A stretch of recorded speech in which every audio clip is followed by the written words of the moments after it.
Buenas noches con todos. Soy el médico neurólogo Diego Arroyo Bazán y hoy tocaremos el tema stroke o ictus. Lo dividiremos en ictus isquémico e ictus hemorrágico. La tabla de contenidos del tema a tratar, en este caso ictus isquémico, iniciará con una definición. Seguiremos con los puntos a tocar, que sería epidemiología, factores de riesgo, clasificación de la enfermedad cerebrovascular, fisiopatología, territorios vasculares de las arterias comprometidas, accidente isquémico transitorio, cuadro clínico de la enfermedad, diagnóstico por imágenes y el manejo de la enfermedad en sí. Definición del ictus isquémico. Se define cuando ocurre un bloqueo del flujo sanguíneo arterial a nivel cerebral por un trombo o un émbolo, lo cual de manera consiguiente va a llevar a un problema transitorio o permanente de las funciones de la zona irrigada por dicha arteria afectada, provocando un déficit o cese de aporte de oxígeno y nutrientes de la zona irrigada por dicho vaso comprometido.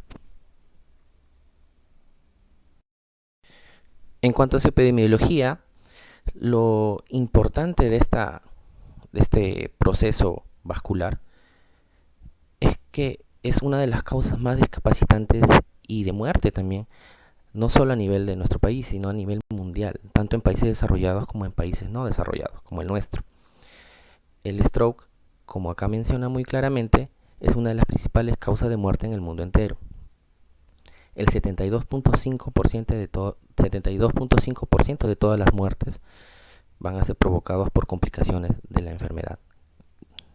El 81% de los años de vida ajustados por discapacidad relacionados con enfermedad cerebrovascular en países en desarrollo. En el caso de Perú, será la segunda causa de mortalidad y discapacidad a nivel de nuestra región. La incidencia bordea entre 87 casos por cada 100.000 habitantes y la mortalidad es de 29 casos por 100.000 habitantes.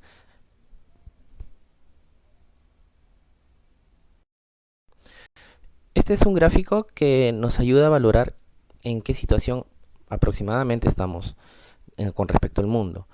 Pero este es un gráfico que está ligeramente desactualizado a la evaluación anterior en, en unos trabajos que se hicieron acá en eSalud y que mostraron valores mayores a lo que se maneja en comparación a nivel mundial. Vemos que las zonas de Norteamérica, de Europa o Euroasia tienen mayores cantidades de incidencia de casos de stroke isquémico. Dentro de los factores de riesgo tenemos que tener en cuenta que hay factores modificables y factores no modificables. Dentro de los factores no modificables están la edad, el género y factores genéticos. Dentro de la edad, la incidencia comienza a aumentar a partir de los 49 años de edad y la prevalencia a partir de los 39. En cuanto al género, los varones tienen un poco más de porcentaje de afectación, siendo en el caso de los varones de 133 por cada 100.000 personas y en el caso de las mujeres de 99 por cada 100.000 personas a año. Y hay estudios que se han encontrado que hay cierto grado de genética que viene a ser aproximadamente un 40%, en este caso, como se menciona acá, es un 37,9% de los pacientes que han tenido stroke tienen un rasgo de heredabilidad. Los factores de riesgo modificables, en este caso cuentan la mayoría conocidos para riesgos cardiovasculares, como es la presión arterial, el más importante, teniendo como valor de corte de más de 160 la sistólica y más de 90 la milímetro de mercurio la diastólica, la disminución de la actividad física, aumento de las proteínas, de las lipoproteínas, alteración en el índice cintura-cadera, el estrés, el tabaquismo, algunas cardiopatías ya per se que tenga el paciente, el consumo de alcohol, obviamente en cantidades ya crónicas, la enfermedad también mundialmente prevalente, que es la diabetes mellitus, que es una enfermedad ateromatosa de preferencia, y la depresión. Todos ellos, y si le sumamos a la edad, generalmente encontraremos pacientes que van a tener pacientes de más de 60 años, 50 años, que tienen algunas de estas alteraciones. Como sabemos, la incidencia de sobrepeso y obesidad en nuestra población cada vez se incrementa más. Y bueno, los demás factores de riesgo que son claramente detectables, no son muy difíciles de preguntar a un paciente, ¿no? Son los clásicos de enfermedades vasculares. Otros factores de riesgo también tienen que ver con la apnea del sueño, inflamación crónica, como enfermedades autoinmunes, enfermedades infecciosas crónicas, enfermedad periodontal, enfermedad renal, mucho más en pacientes que tienen hemodiálisis. Y se ha visto que en pacientes que viven en grandes urbes, como acá en Lima, el grado de polución también afecta y aumenta la incidencia y prevalencia de las enfermedades cardiovasculares, y en este caso el LCV isquémico, ¿no? En general, es un aproximado y va a variar dependiendo de la literatura, las incidencias van a variar según las áreas geográficas, pero para un aproximado es que los SVs isquémicos son un 80% y el hemorrágico un 20%, más o menos 5, ¿no? O sea, algunos hablan de 75, otros hablan de 15 en el caso de hemorrágico. El isquémico se va a dividir en isquemia cerebral transitoria, que es un 20%, que posteriormente lo vamos a denotar un poco con más especificidad, y propiamente un infarto cerebral, que es el 80%. Es casi la misma relación que hay entre el CV isquémico y el CV hemorrágico, como para tener cierta mnemotecnia. En el caso de los SV hemorrágicos, se dividen en hemorragia intracerebral, es el 10 al 15%, y la hemorragia subaracnoidea el 5 al 7%. En el caso de los infartos cerebrales, se van a subdividir en aterosclerosis de grandes vasos, en enfermedad de pequeño vaso, cardioembolismo, indeterminado y otras causas, que posteriormente les explicaremos un poco a mayor detalle, ¿no? La clasificación de los SB, hay muchas clasificaciones, pero la más usada y la más práctica es la clasificación TOAS. Esta lo dividen en estenosis aterosclerótica de gran vaso, enfermedad de pequeño vaso, los conocidas anteriormente como lacunares, los criptogénicos, la embolia de origen cardíaco, inusuales, pueden ser una vasculitis, un paciente que tiene tuberculosis y hace una vasculitis, o alguna enfermedad autoinmune que también desarrolla vasculitis de tipo microangiopática y puede producir infartos cerebrales, y muchas causas que son en menor cantidad de frecuencia, ¿no? En caso de las estenosis es por una placa ateromatosa que va a diferenciar del embólico, porque la placa va a producir, al romperse esta placa, la oclusión va a ser in situ, en la misma zona, a diferencia del embólico que puede ser, por decir, en la carótida interna, pero se va a romper la placa y va a volar un émbolo y va a ser a nivel distal, por ejemplo, en la arteria cerebral media. Eso es lo que un poco para que tengan claro eso. Y los infartos lacunares, que son menos de 1.5 centímetros de diámetro. Y también se encuentran tanto los infartos lacunares como la enfermedad de pequeño vaso, que también se incluye la leucoariosis. Otra forma como clasificar es según la etiología. Puede ser por un cuadro aterotrombótico, como ya había mencionado, aterosclerosis intra o extracraneal, que produce una estenosis de una arteria grande, un cuadro embólico, que como les había mencionado anteriormente, puede ser originario del corazón, o formarse en una arteria y por ende romperse esto, volar el émbolo a una parte más distal y provocar un cuadro oclusivo, desencadenando una isquemia y posterior infarto con necrosis, ¿no?, del área irrigada. Los infartos hemodinámicos son de bajo gasto, son pacientes que están teniendo un problema de hipotensión generalizada. Estos infartos hemodinámicos pueden ser por paradas cardíacas, deshidratación masiva, algún problema en casos de circulación extracorpórea, por ejemplo, estos procedimientos.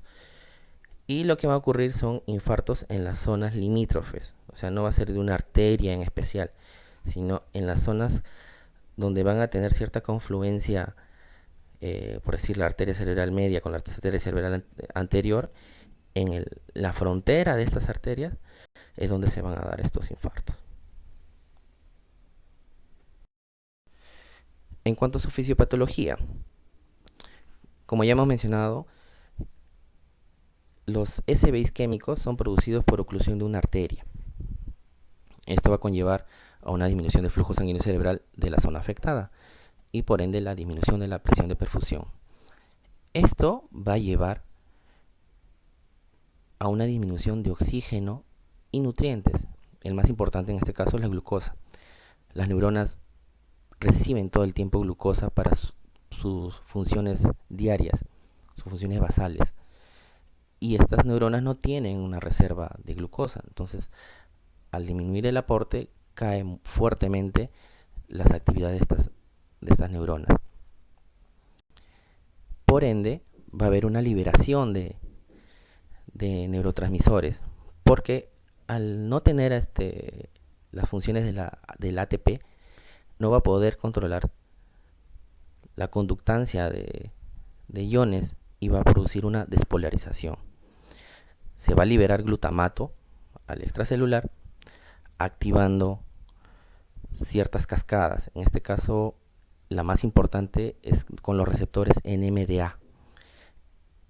Ello va a provocar aumento de ingreso a las células de calcio, y el calcio va a producir estragos como producción de radicales libres, alteraciones mitocondriales, activación de enzimas proteolíticas, activación de enzimas apoptóticas, y todo ello va a conllevar a la muerte de la célula, en este caso la neurona. En el caso de los astrocitos, ellos tienen receptores para glutamato, pero de tipo metabotrópico. El 5 es más importante y va a producir casi lo mismo: aumento de calcio, extravasación de iones, alteración, va a haber despolarización generalizada, y va a hacer que los astrocitos pasen de una forma inactivada a una forma activada, produciendo mayor daño y liberación de ciertas enzimas proteolíticas. Lo mismo pasa con la microglia. La microglia se activa con estos cambios, produciendo inflamación, y esto va a llamar a los macrófagos y polimorfonucleares, que llegarán posteriormente porque hay rotura de la barrera hematocefálica. Esta rotura de la barrera hematocefálica va a hacer ingresar polimorfonucleares, macrófagos también circulantes, produciendo aún más un efecto inflamatorio. Y todo esto a la larga va a producir también daño a las oligodendroglias, que son las que mielinizan la sustancia blanca, los axones de las neuronas. Por cada oligodendroglia o oligodendrocito son 50 axones aproximadamente que se mielinizan. Va a producir degeneración valeriana y se va a afectar los tractos de salida largos, como los tractos corticoespinales, que son para la actividad motora. Todo esto va a devenir en muerte neuronal y muerte de las glías, y por ende disminución de la funcionalidad de estas neuronas que anteriormente tenían ciertas funciones específicas. Hace un momento hablamos de la parte molecular y celular de los cambios fisiopatológicos que ocurren en un SB. Y lo que vemos acá en este gráfico es la forma más macro, como vemos en el dibujo que está en el esquema, que está al lado izquierdo. bueno, da a entender que hay un problema a nivel cardíaco, bien puede ser una fibrilación auricular, alguna formación de algún trombo por hipocinesia, por antecedentes de infartos miocárdicos antiguos, trombos por mismo pues, ateromatosis que pueda tener en algunas arterias grandes, y esto va a viajar a la parte superior, que son las arterias intracraneanas. En el gráfico que se ve a la derecha vemos también la circulación, que en ese sombreado celeste es la zona que sería el core isquémico, que es la parte donde ya se perdió esa funcionabilidad porque pues se dieron todos los cambios que hemos mencionado anteriormente. La parte sombreada amarilla más o menos, esa es la zona de penumbra, es que es la zona que donde todavía hay cierto riesgo sanguíneo por las colaterales que están alrededor, tan cercanas a ella. Y si vemos un poquito más en el gráfico, vemos que hay una placa termatosa en la arteria carótida interna, y esta, la arteria carótida común, disculpen, y esta pues puede ser una forma de un SB aterotrombótico, y en el lado izquierdo vemos cambios como la lipohialinosis y necrosis fibrinoide. Esto se da en arterias pequeñas, las perforantes, y se producen pues los infartos que anteriormente se llamaban infartos lacunares. Bueno, esta imagen nos sirve para entender más o menos que es ya con una tomografía la zona de penumbra y la zona del core isquémico, el core del infarto. El infarto propiamente es la parte azul, la parte entre media amarillenta es la parte que todavía tiene cierta viabilidad y es donde actualmente es lo que se quiere salvar cuando se hace una fibrinolisis. Y alrededor hay una zona de oligoemia, hay un aumento relativo de flujo sanguíneo. Entonces, para tenerlo bien en cuenta, que la zona, el core isquémico es una zona que ya no, si ya se dio un infarto, o sea, no un accidente isquémico transitorio, esta zona ya se perdió. La zona circulante que todavía recibe flujo sanguíneo por parte de colaterales todavía es viable, y eso es lo que se quiere salvar mediante las diferentes formas de reperfusión, de tanto química o mecánica, que se quiere tratar de dar para poder salvar cierto grado o cierto porcentaje de área afectada. Bueno, esto es para que vean, chicos, los territorios vasculares. La arteria cerebral anterior está en color rojo, la arteria cerebral media en color amarillo, la arteria cerebral posterior en color verde, la arteria cerebelosa posterior inferior en azul, y la arteria cerebelosa coroidea, que está en un color como partido, que es básicamente en donde están los tálamos. Más o menos como para que tengan en cuenta cómo es la distribución cuando se afecta una u otra arteria. Posteriormente vamos a hablar de cada una de ellas, o de las principales básicamente. El accidente isquémico transitorio, o AIT, o TIA en las siglas en inglés, son episodios de breve duración que provocan disfunción neurológica causado por isquemia cerebral o retiniana, con síntomas que duren menos de una hora. Esto recuerden porque anteriormente se utilizaba el tiempo de 24 horas. Actualmente se está utilizando de una hora. En la práctica clínica se ha establecido cuando desaparecen los síntomas y no hay lesión en la resonancia magnética en secuencia de difusión. ¿Qué quiere decir? Yo tengo un paciente que tiene un cuadro de disartria y una monoparesia del miembro superior izquierdo o derecho, el que ustedes crean conveniente, y le hago una tomografía y sale normal, y le hago una resonancia con difusión y sale normal, y obviamente el paciente ya mejoró los síntomas, esto se considera como un TIA. un accidente isquémico transitorio o AIT. Y esto va a depender tanto del tiempo como el resultado final con una imagen, que nos va a definir si esto fue un accidente isquémico transitorio o un infarto. Los accidentes isquémicos transitorios pueden ser de la circulación anterior como de la circulación posterior, o sea, el sistema carotidio o el sistema vertebral. Dentro del sistema carotidio puede haber disfunción motora de extremidades y o hemicara contralateral a la lesión, pérdida de visión en el ojo ipsilateral en caso de amaurosis fugaz o hemicampos contralaterales. Síntomas sensitivos en hemicuerpo y o contralateral, o sea, puede ser del mismo lado o del lado contralateral. Puede tener afasias si el hemisferio afectado es el dominante. Con respecto a la circulación posterior, la difusión de cualquier combinación de los miembros superiores e inferiores y hemicara. Síntomas sensitivos que afectan al lado izquierdo, derecho o ambos, porque puede ser bilateral, si por decir coge la basilar. Pérdida de visión en uno o ambos campos visuales, por lo mismo dicho anteriormente.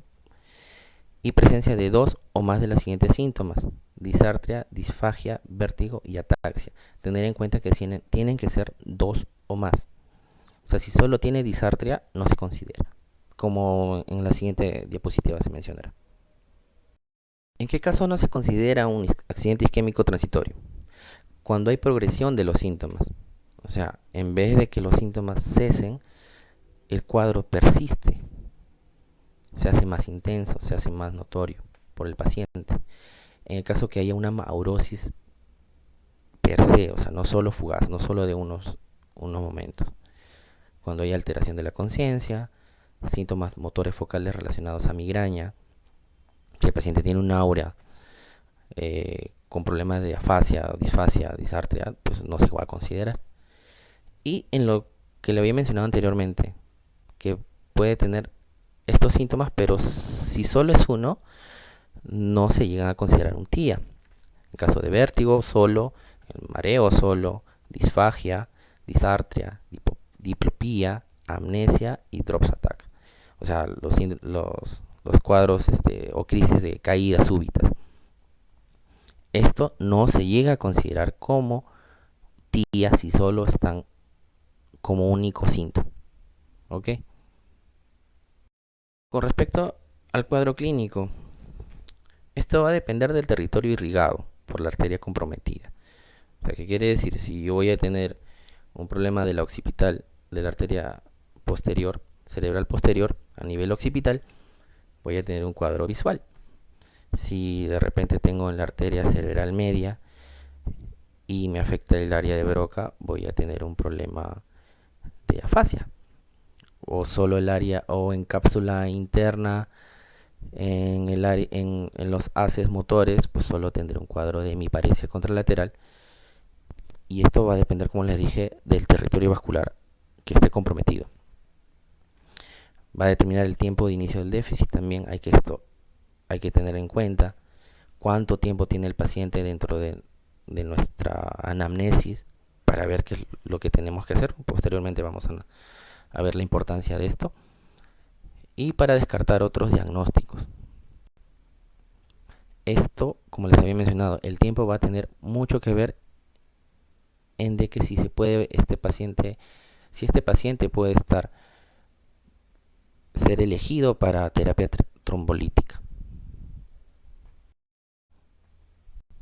Como les dije, el tiempo es muy importante en esta enfermedad. Es algo abrupto y tiene que ser evaluado lo más pronto posible para darle un manejo adecuado. Entonces, ¿qué es lo que en otros países se tiene a considerar? Que la gente que no tiene que ver con la medicina se le trate de enseñar ciertas mnemotecnias como para que digan, este paciente no le está dando el aire, como dicen acá en nuestra región, sino le está dando un cuadro isquémico o un cuadro vascular en sí. Y con las siguientes siglas, que es FAST, o sea, rápido.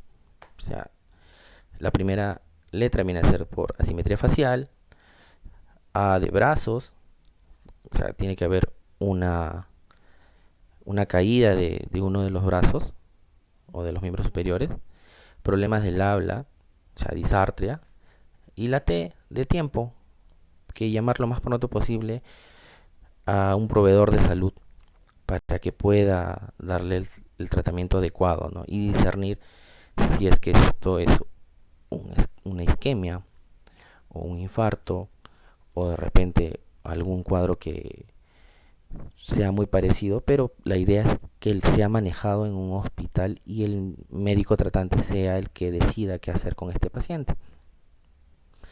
Porque, les vuelvo a repetir, el tiempo es muy importante en esta patología. Con lo anteriormente dicho, es la mnemotecnia FAS valora muy bien la circulación anterior, pero deja de lado la circulación posterior. Entonces, en algunos estudios se vio que llegaban a un 74-75% de diagnóstico con estas siglas. Y es muy importante simplemente con la clínica. Pero, como les digo, lo que fallaba, la falencia que tenía, era que dejaba la circulación posterior. Entonces, lo que aumentaron fueron las siglas BIFAS. Uno que era problemas de balance, de inestabilidad, de vértigo, problemas de movimientos oculares, la E de EYES, y esto elevó en aproximadamente un 95-96% de ayuda diagnóstica.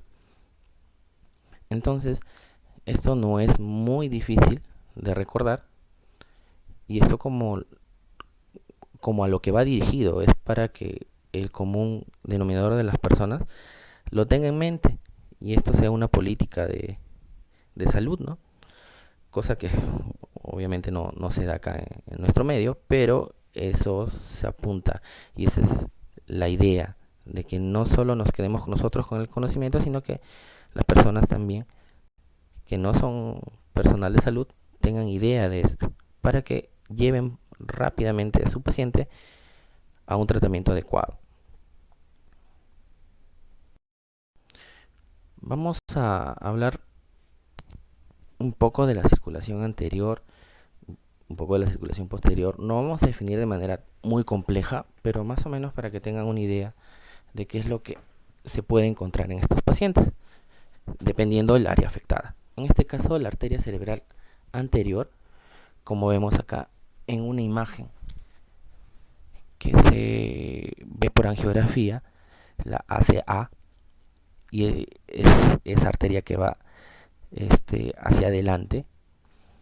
Y en la tomografía vemos la zona que irriga la arteria cerebral anterior y es donde básicamente es la zona más medial del lóbulo frontal.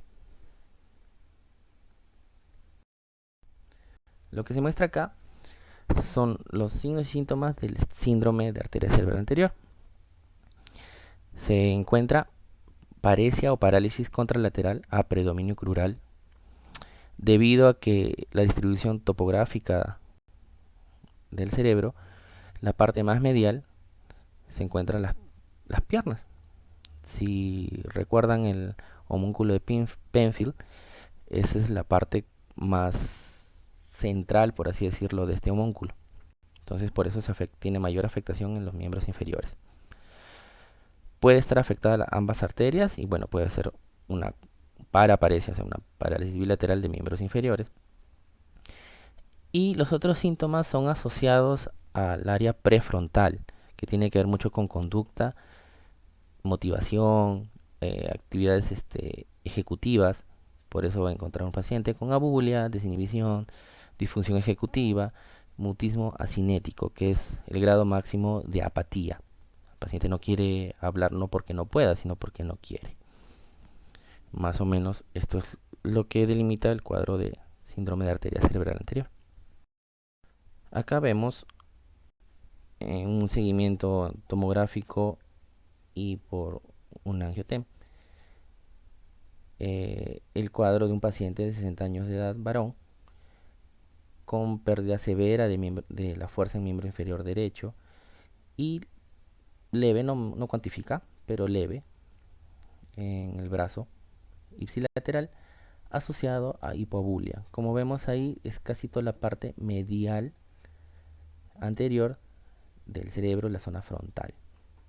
Y como vemos abajo, donde se remarca la flecha, es la arteria que ha perdido se ve ahí la terminación de la coloración del contraste. Entonces, por eso hasta ahí llega el coágulo y por ende, pues esa zona ha dejado de irrigarse.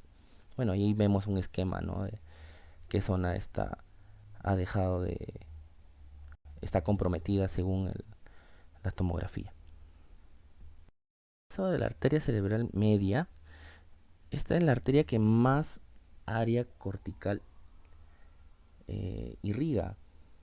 Si vemos tanto de una vista de lado como una vista coronal, es la que más área tiene, es la área amarilla, ¿no? Entonces, esta arteria tiene múltiples síntomas y si está afectada en su totalidad, puede tener tanto edema que puede desviar la línea media y eso también puede afectar el estado de conciencia, provocando un SB isquémico maligno, así se le llama. Y por eso también hay una valoración que es el aspect. Eso lo vamos a ver más adelante. Acá vemos nuevamente en otro esquema el polígono de Willis y vemos cómo sale la arteria cerebral media. Es casi 2/3 de los cuadros isquémicos comprometen a esta arteria. Y también engloba casi a todos los lóbulos cerebrales. El lóbulo frontal, el lóbulo temporal, el lóbulo parietal.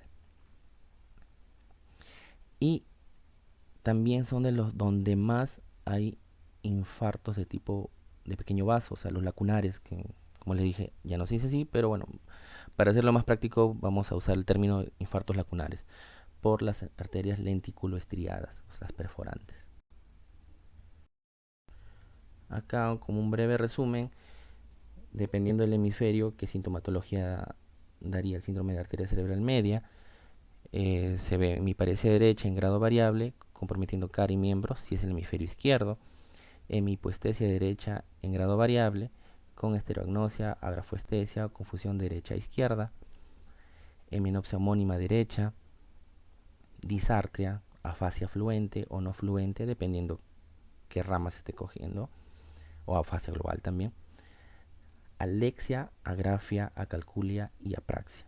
En el caso del hemisferio no dominante o hemisferio derecho, sería casi todo igual, o sea, la hemiparesia, la hemihipoestesia y la hemianopsia ya pasarían al lado izquierdo y bueno, también se vería lo que es disartria, pero en adelante hay cosas que sí se cambian, como la nosognosia, amatognosia, propasognosia, afecto plano, heminegligencia izquierda. Anosognosia, bueno, que el paciente no sabe que está enfermo y usted le dice que levante los dos brazos y él no va a decir que no puede levantarlo, sino que de repente va a decir no, que no quiere, no, que lo tiene adormecido, de que de repente no, porque la vía le molesta, no sé. Pero él no es consciente de su enfermedad. La propasognosia es el reconocimiento de caras, el afecto plano, que el paciente esté abúlico, y la heminegligencia izquierda es que no va a reconocer el lado izquierdo del contralateral a la lesión de su propio cuerpo, ¿no?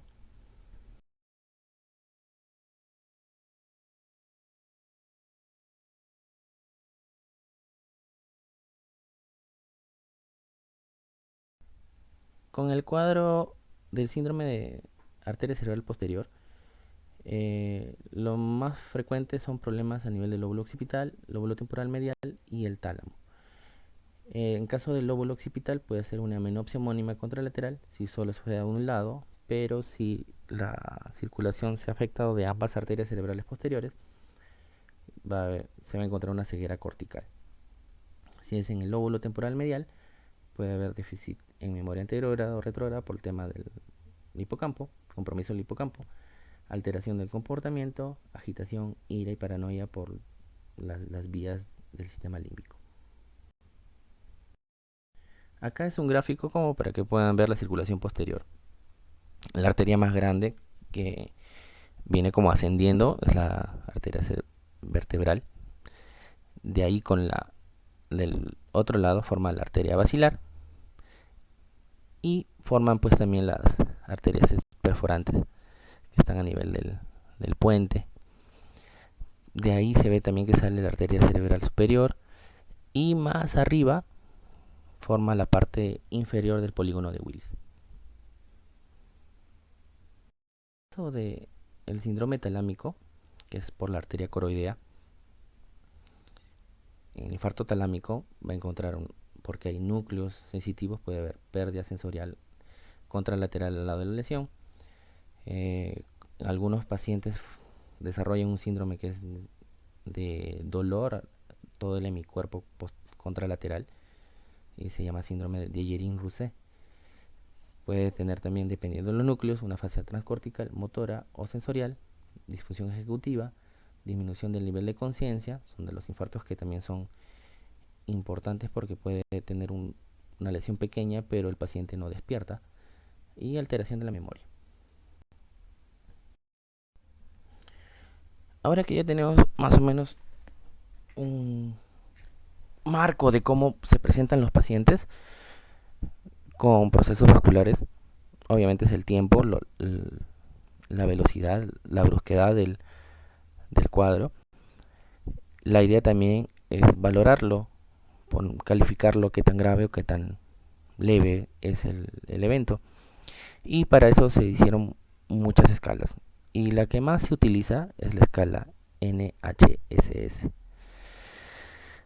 Es el score del Instituto Nacional de Salud de Stroke. Entonces, la escala puntúa de forma numérica la gravedad del ictus, se debe aplicar al inicio y durante la evolución del ictus. La puntuación mínima es de 0 y puntuación máxima es de 42. ¿Esto me sirve para qué? Para determinar la gravedad, como les he mencionado, siendo leve menos de 4, moderado menos de 16, grave menos de 25 y muy grave más de 25. Indica la necesidad de tratamiento revascularizador entre 4 y 25. Tiene un valor pronóstico porque esto podemos ir evaluando en los próximos controles de los pacientes y ver qué tanto ha recuperado la funcionabilidad del miembro afectado o de la función afectada. Lo que lo va a limitar es que es casi exclusiva también de la arteria cerebral izquierda. No se ve muchas otras funciones corticales y también la parte posterior, o sea, el sistema vertebrovascular. Bueno, esta es la escala, se va a ir puntuando, como ven en el gráfico. Va a valorar el nivel de conciencia, la mirada conjugada y cada déficit va teniendo un valor. Y según esto vamos a ir sumando poco a poco hasta terminar el examen.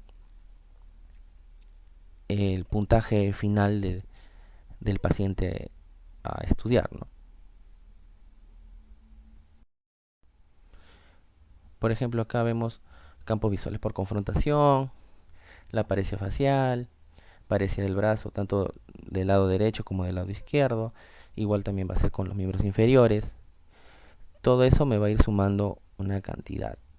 Esto hasta hay apps que te dan los valores, simplemente lo vas confrontando. Es como, no sé, ir haciendo check, check, check, check y ya está.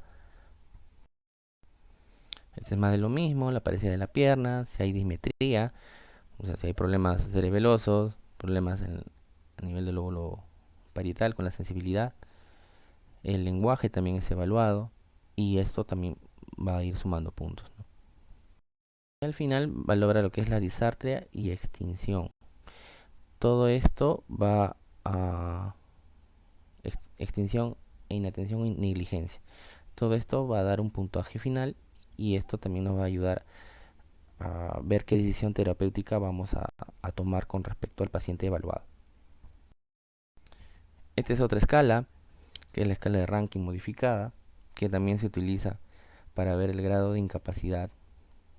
Eso también nos sirve bastante para ver qué tanto mejora un paciente cuando llega y cuando se hace la reperfusión. Y bueno, pues ahí se ve, pues, ¿no? Si un paciente va desde que el paciente es independiente completamente con nivel cero o hasta hasta la puntuación número 6, que es ya el paciente está ya fallecido, ¿no? Y esto va a ir viendo los grados de dependencia, ¿no? Siendo muy leve, que puede realizar tareas y actividades habituales sin limitaciones.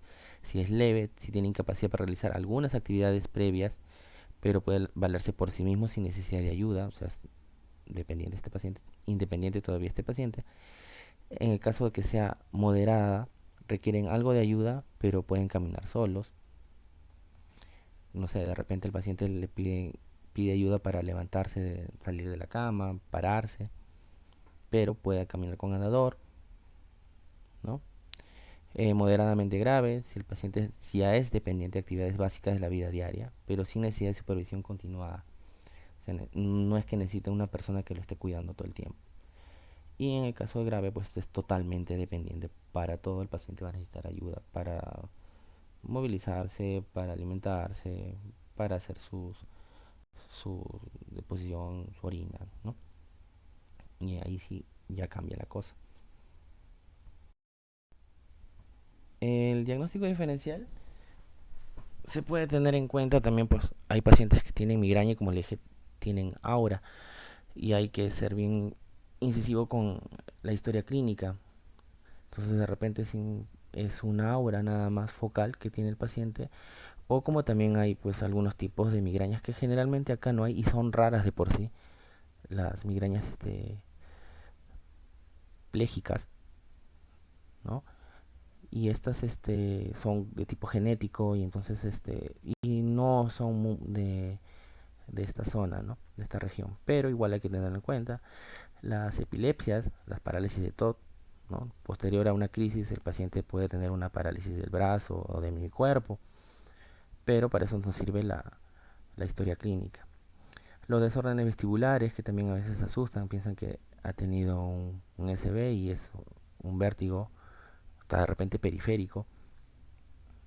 Los cuadros metabólicos, como la hipoglucemia, por decir, también pueden ser cuadros de focalidad, no necesariamente son síntomas de tipo general como que pérdida de la conciencia, sudoración fría, diaforesis, ¿no? También las alteraciones del sodio, las hiponatremias, algunos problemas de calcio también. Y los problemas funcionales, ¿a qué me refiero con problemas funcionales? En los pacientes que son conversivos, que también hay muchos de estos pacientes. Pero la historia clínica nos debe ayudar a dilucidar poco a poco qué es lo que va pasando en estas distintas patologías y ver si es que con las imágenes también apoyarnos y ver si tuvo de verdad un evento isquémico.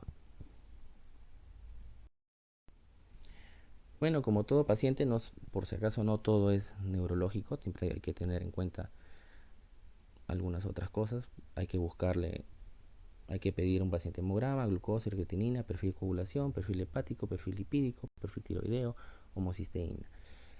¿Por qué? ¿Por pedirlo? No.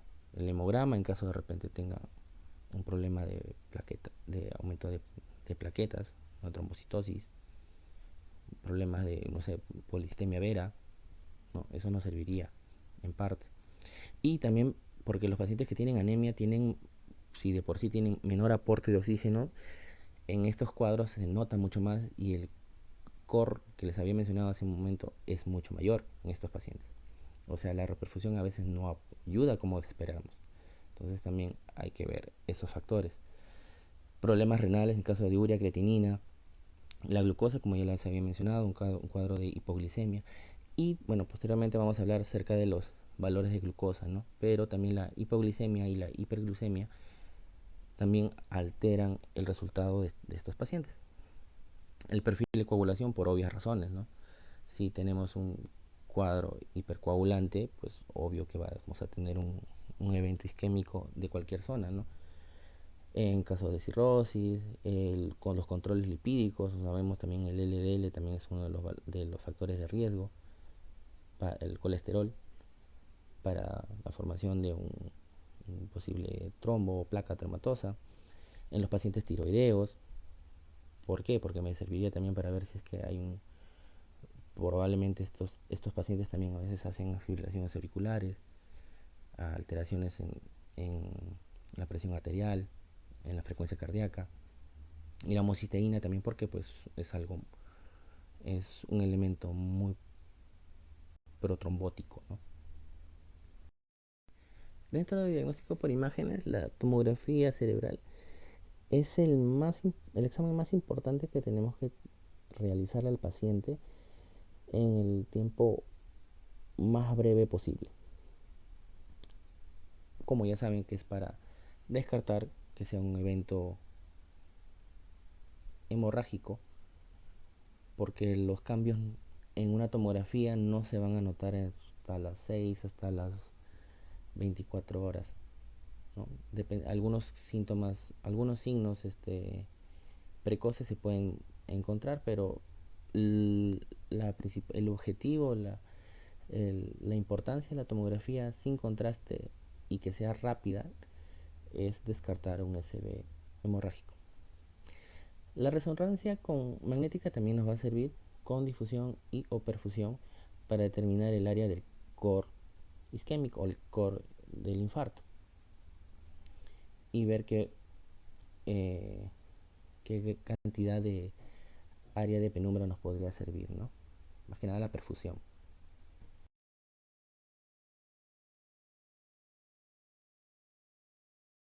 Como les había mencionado, la tomografía cerebral sin contraste me sirve primero para descartar un, un stroke, un ictus hemorrágico, y bueno, en este caso el de la izquierda es la tomografía antes de las 12 horas. No vemos, por lo menos en ese corte, no vemos algún tipo de sangrado, que sería una manchas o unas lesiones hiperdensas. Y entre las 12 y 24 horas lo que podemos ver son lesiones hipodensas, ¿no? Como vemos ahí a nivel de los ganglios basales, el lenticular. Y con eso pues ya tendríamos un diagnóstico, ¿no? Correlacionando con la clínica, obviamente. Para esto nos sirve la tomografía sin contraste y de manera precoz, lo más precoz posible. En cuanto a resonancia, vamos a identificar tres fases: fase aguda, fase subaguda, fase crónica. En la fase aguda vamos a encontrarlo intenso en T1 y se puede ver hiperintensidad en T2. También se puede ver hipointensidad cortical por el edema, pérdida de la interfase normal entre sustancia gris y sustancia blanca, borramiento de los surcos, y si es contrastada puede mostrar reforzamiento del contraste leve, generalmente no se llega a notar. En la fase subaguda lo que diferencia es que ya va a ser hipointensa, más o menos entre las 12 y 24 horas. En la fase crónica ya se va a evidenciar atrofia, gliosis y pérdida tisular. Y por efecto de fibrosis que se produce, porque dentro de la fisiopatología también hay pérdida de pericitos, liberación de ciertas sustancias procicatrizales, va a haber retracción de la zona que tuvo el infarto. Entonces puede aumentar los espacios subaracnoideos, los espacios ventriculares. Se va a ver una asimetría de la zona que tuvo el infarto. Acá podemos ver tres casos. El primero, el que se ve DBII, es en secuencia de difusión, protocolo de difusión. El segundo es FLAIR y el segundo es T2. En difusión, como les dije, vamos a ver la lesión, el core del infarto, y es la que se ve en la zona parietal derecha. Y esto, ¿por qué nos sirve? Porque cuando tenemos un flare también se ve la lesión, pero sino también en las astas de los ventrículos laterales, también hay lesiones hiperintensas. Entonces, acá podemos delimitar si de repente es un paciente diabético, hipertenso, fumador, obeso, y ya ha tenido anteriores infartos, podemos ver el infarto actual. Ven que se correlaciona solo la parte posterior, la parte de adelante no se llega a ver. Igual en T2 no se ve muy, no, bueno, por lo menos yo no diferencio, no se ve los cambios. Debería haber una hiperintensidad, pero no es muy notoria, es un pobre eh, aumento de la intensidad. En el caso número 2, el infarto se llega a ver en los tres como hiperintensidades, tanto en FLAIR, tanto en difusión y en T2. Y a nivel en el caso 3, que es a nivel de los ganglios basales, la difusión se nota clarísimo y en FLAIR casi no lo llegamos a evidenciar aún, ¿ya? Porque también se puede dar el caso que en difusión ya se note y en FLAIR todavía no, y esto no va a servir para tratamiento. Esto se está viendo en lo que son infartos del despertar, que el paciente se duerme a las 9 de la noche y se levanta a las 9 con el déficit. O sea, ya pasaron 12 horas en teoría, pero se está valorando el uso de FLAIR y de difusión para darle tratamiento trombolítico si lo traen lo más pronto posible, porque no se sabe si el SB fue inmediatamente que se fue a dormir o a la hora antes de despertarse, o sea, a las 8 de la mañana, por decir. Y lo están llevando a las 10. Y a ese paciente ya le negaste la atención. Entonces se hace si se puede, en otros centros se puede, acá no, pero se hace la resonancia con difusión. En difusión marca la lesión, pero no en FLAIR. Significa que cuando no marca en FLAIR significa que todavía no han pasado más de 4 horas. Entonces ese paciente todavía está en posibilidades de hacerle trombolisis. Esto es secuencia de difusión y secuencia mapa ADC. Cuando es un evento isquémico reciente, lo que van a ver es una lesión hiperintensa. Por ejemplo, ahí está en tálamo derecho. Y abajo lo remarca con el punto rojo. En difusión lo vamos a ver hiperintenso y en mapa ADC lo vamos a ver hipodenso. O sea, como si fuera un negativo del otro, ¿no? Uno del otro, ¿no? Correspondiente.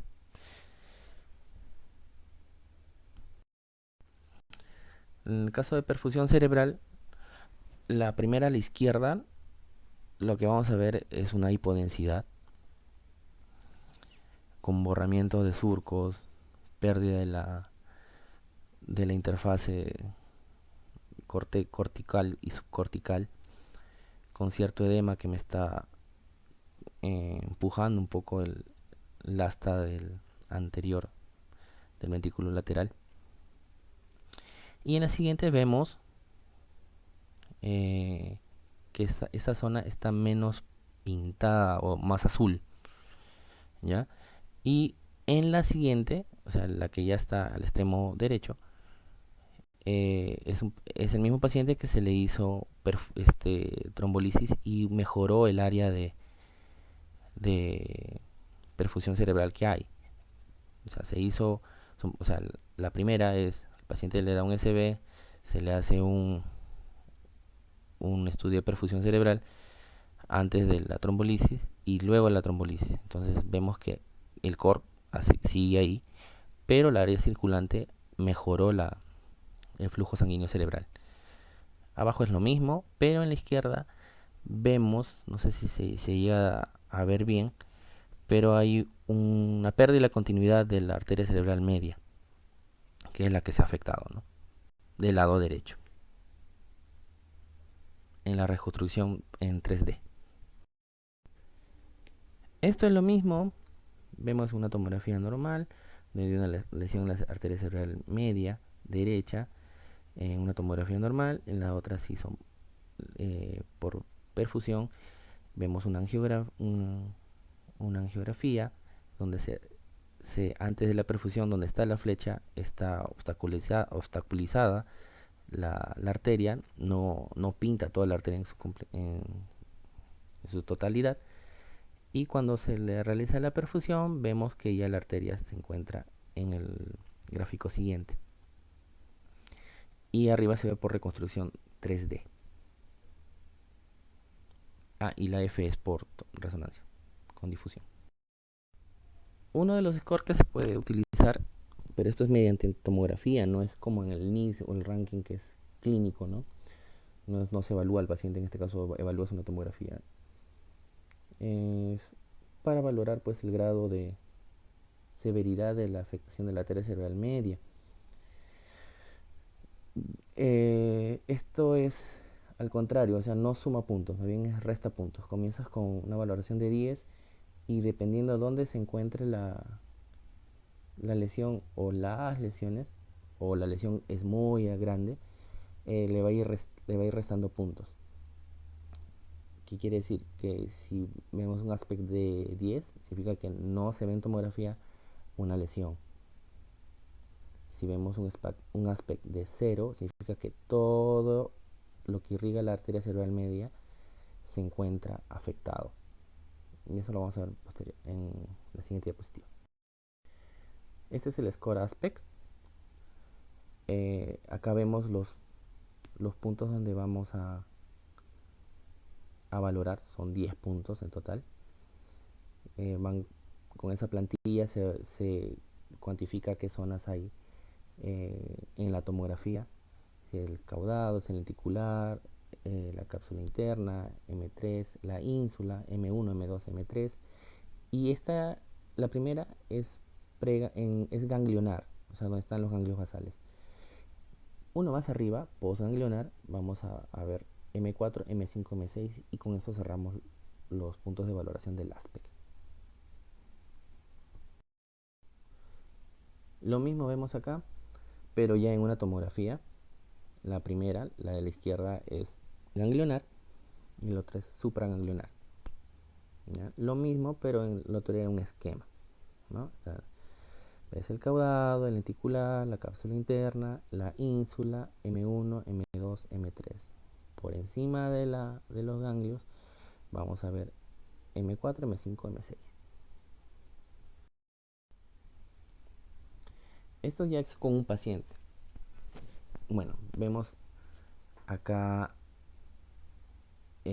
tanto la parte ganglionar como supraganglionar y vemos que no hay nada. Es un paciente masculino de 64 años de edad con cuadro de afasia brusca de 3 horas de evolución. No se identifica alteración isquémica de parénquima cerebral a nivel ganglionar ni supraganglionar. O sea, es un aspecto de 10. O sea, como todavía no hay cambios, esto se valora como 10. ¿Ok? Este es otro paciente ya de 86 años con clínica ya de 6 horas. Ven cómo cambian las horas. 6 horas de evolución de hemiparesia izquierda.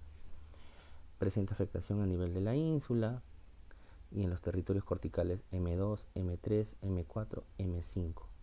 O sea, si contamos ínsula, M2, M3, M4 y M5, tenemos 5 puntos menos. Si es sobre 10, es un aspecto de 10. La ínsula es la parte que está con estrellita. Y esto también va a determinar pronóstico de la enfermedad. El manejo del ictus isquémico. Como les mencioné, no todo es neurología.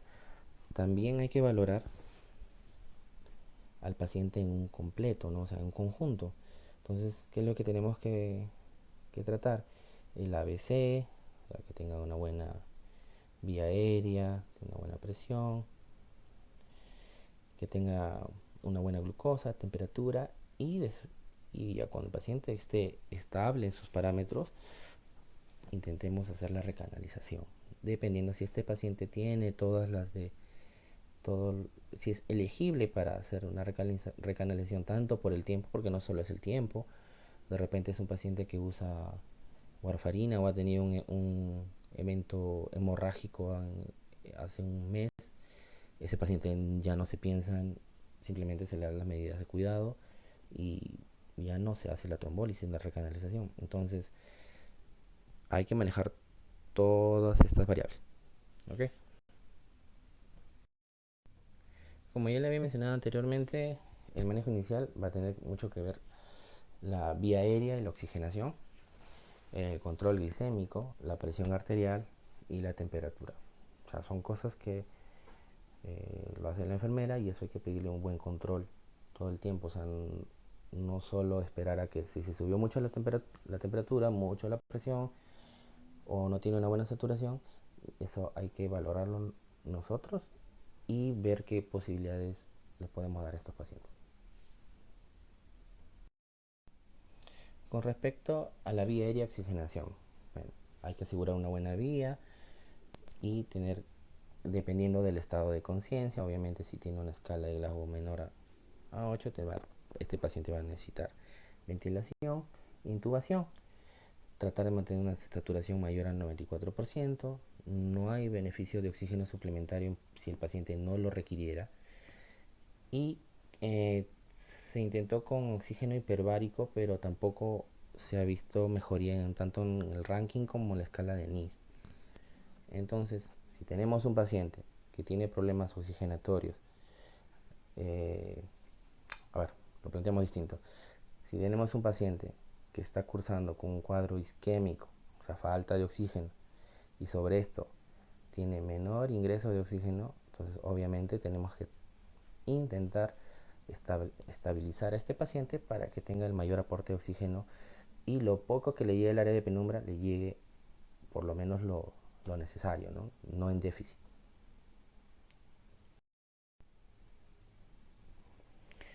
En cuanto al manejo de presión arterial, se debe evitar la hipotensión por obvias razones para que no disminuya el flujo sanguíneo cerebral y la presión de perfusión cerebral. Se debe mantener una presión arterial menor a 185 sobre 110 milímetros de mercurio antes de la trombolisis, mantener con antihipertensivos la betalol, monitorizar cada 15 minutos las primeras 2 horas, monitorizar cada 30 minutos cada 6 horas y tener en cuenta que estos pacientes las primeras 24 horas se le puede tener con presiones relativamente altas. Si le bajamos la presión en menos de 140, estos pacientes pues también van a bajar su presión de perfusión.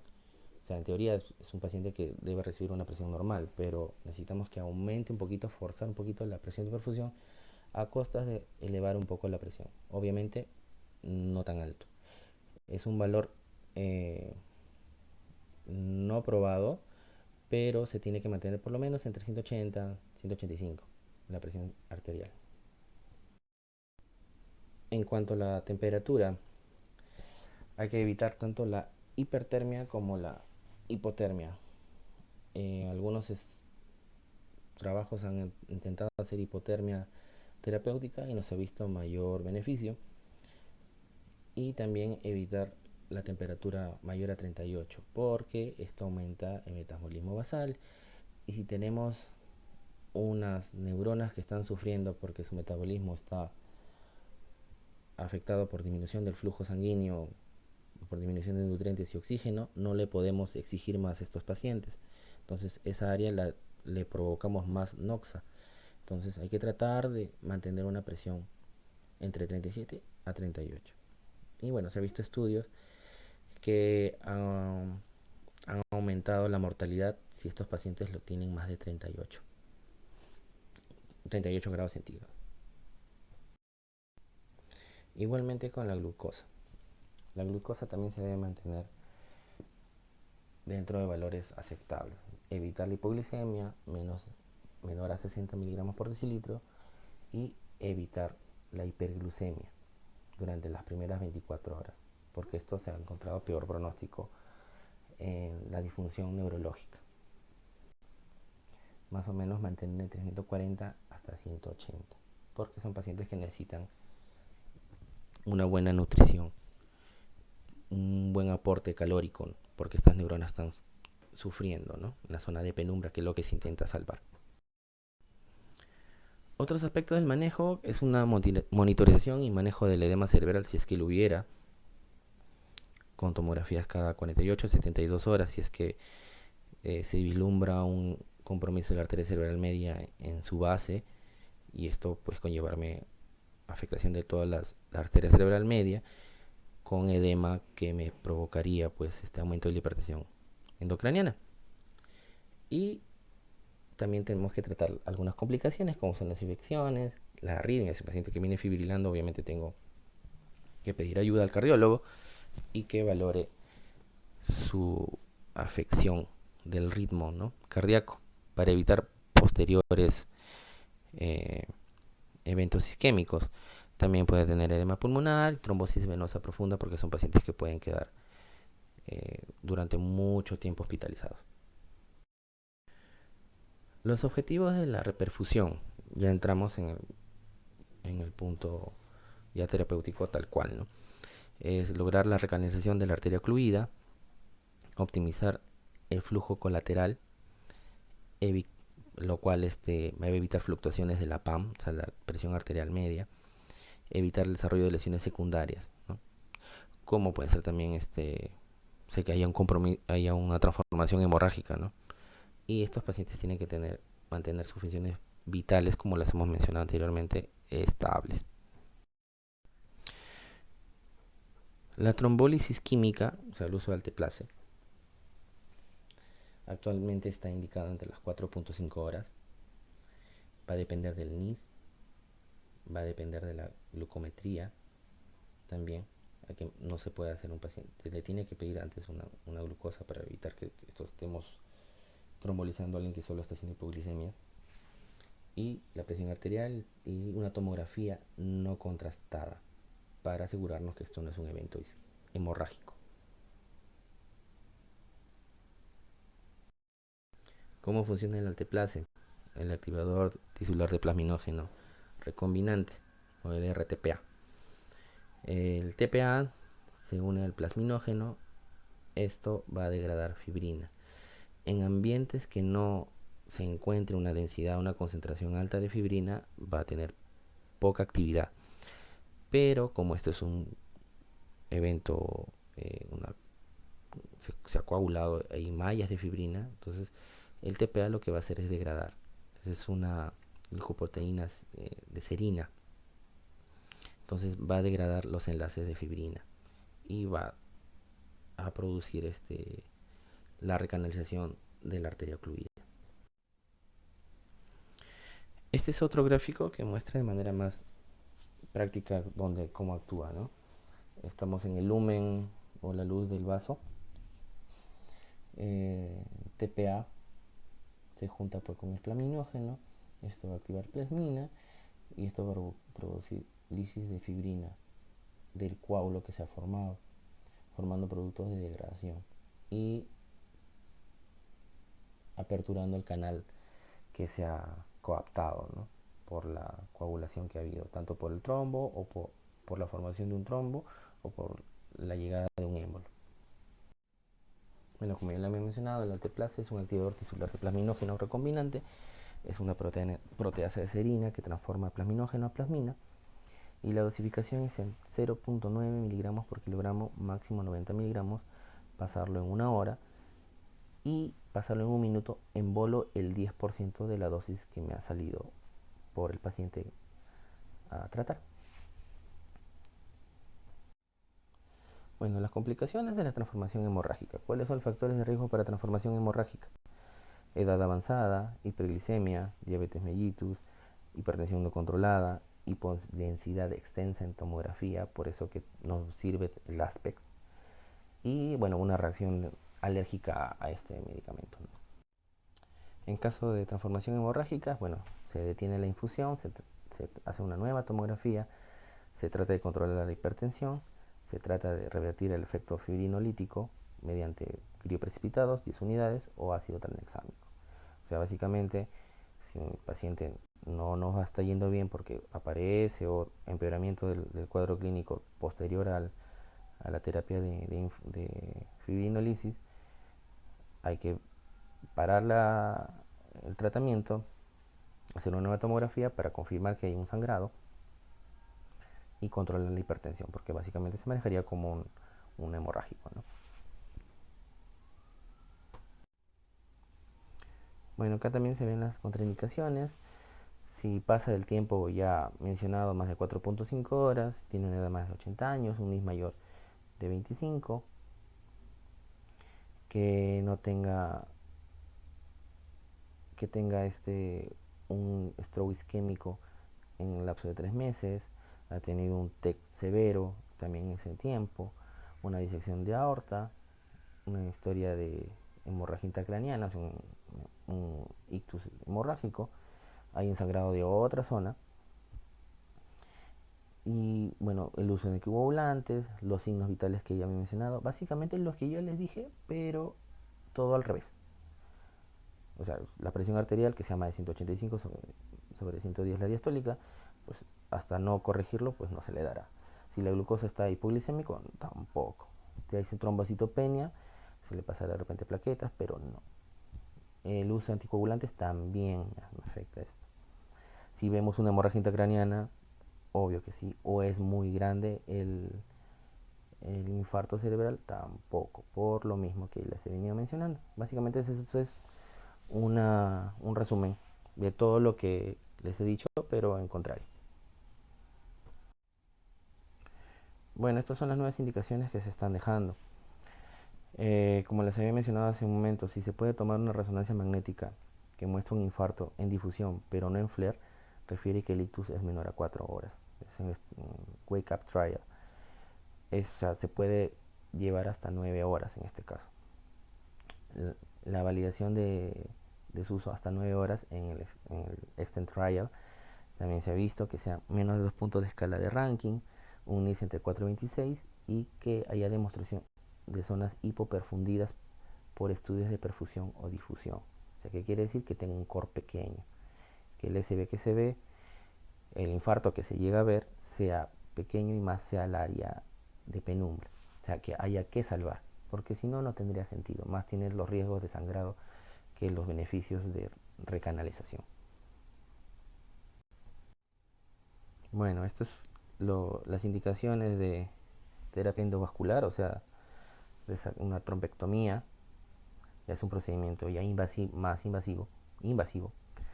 Estos son los candidatos, vendrá a ser edad de 18 años, una escala de NIS mayor a 6 puntos, tiempo de inicio de enfermedad menos de 6 horas, actualmente se está considerando hasta 24 horas. Si es lo mismo, si vemos por un estudio de perfusión que hay zonas hipoperfundidas, o sea que están viables todavía, se puede considerar hasta las 24 horas. Que el paciente esté estado funcional pre-stroke sea bueno, tenga un aspect, por eso me sirve también el aspect mayor a 6 puntos, o sea que quiere decir que solo tenga 4 puntos, 4 zonas nada más de la arteria cerebral media, y la presencia de oclusión arterial intracraneal sea proximal, porque si es distal tampoco no se va a poder, porque si la arteria es muy pequeña no entra de manera invasiva mediante angiografía, ¿no? Bueno, esto es para tener en cuenta cuando se hace la trombolisis por cualquiera de los medios. Acá son dos pacientes. El paciente 1 tuvo un SB de arteria cerebral media, pero en el gráfico del centro superior tiene, bueno, hay hipoperfusión. Cuando se le quiere recanalizar, que es el posterior, o sea, el que está a la derecha, el core, al ser tan grande, no tuvo gran respuesta. O sea, ¿qué quiere decir?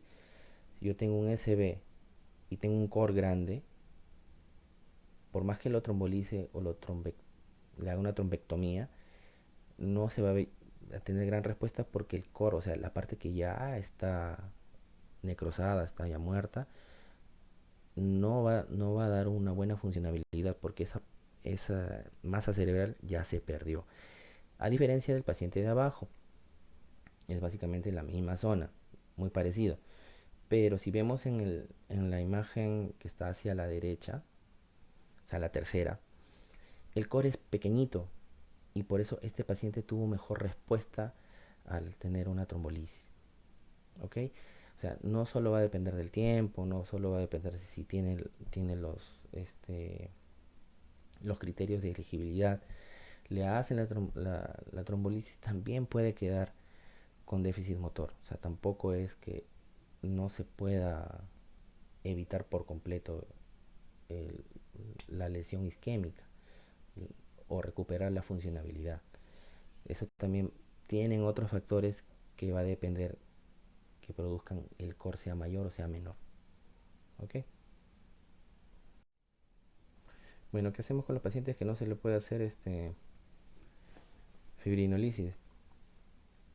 Se hace antiagregación plaquetaria. Se realiza entre las 24 y 48 horas. Si se va a realizar la trombolisis, se posterga 24 horas.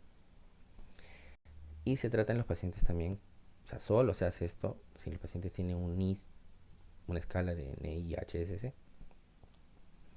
con terapia dual, o sea, aspirina y clopidogrel, y se mantiene por 21 días.